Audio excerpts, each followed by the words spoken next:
Let me tell you about a moment that caused a lot of January LSAT test takers to panic today. They opened the reading comprehension section, they scanned it, and there was no comparative passage. No passage A, no passage B, just four single individual passages. And they immediately thought that something must have been wrong or that this was the unscored experimental section. But the thing is that nothing was wrong, and LSAC has confirmed this directly. Going forward, starting today, some scored reading comp sections include a comparative passage, but some don't.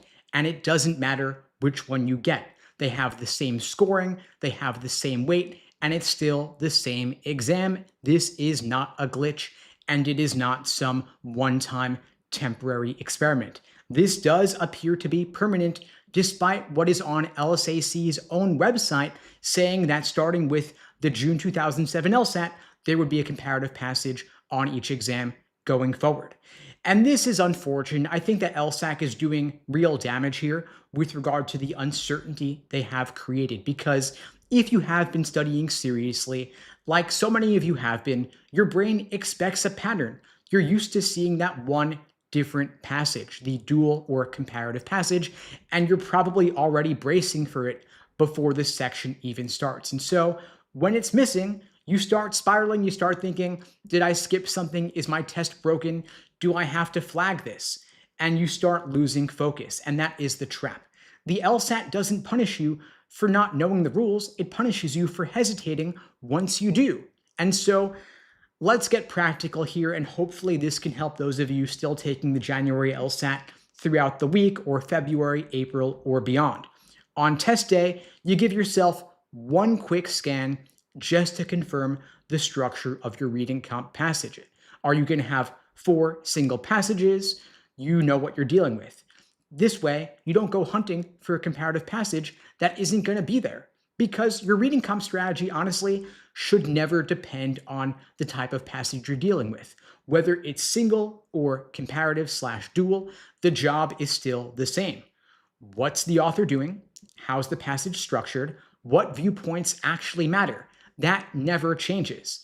And the counterintuitive thing is that honestly, for a lot of people, four single passages is actually easier because the comparative passages are a bit of a slower process. They have more moving parts. It's a more taxing mental load on you. And so if these normally tend to drain your time, this new version of the section can quietly work in your favor, but only if you stay calm enough to let it.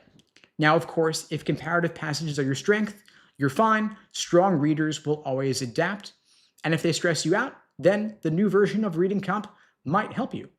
If you drilled the comparative passages endlessly, know that this work still wasn't wasted because you were still practicing how to track viewpoints, how to track relationships, and that skill shows up everywhere in reading comprehension.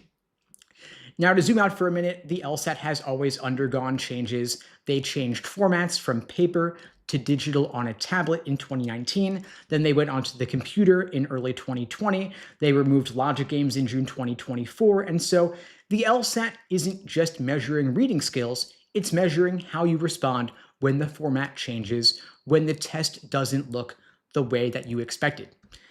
High scorers aren't the people who get the exam they planned for. They're the people who look at the exam that they have in front of them and they say, okay, let's get to work. And so if you open your reading comp section and you don't see any comparative passage, your mindset should be that nothing is missing, nothing is wrong. This is not a disadvantage.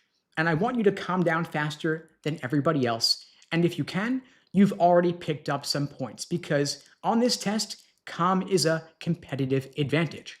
And if you'd like my help, if you want my support, I'm offering free LSAT tutoring lessons to everybody watching this now or later. The link is unpluggedprep.com/start. It's below the video. In the meantime, I wish you all the best and take care.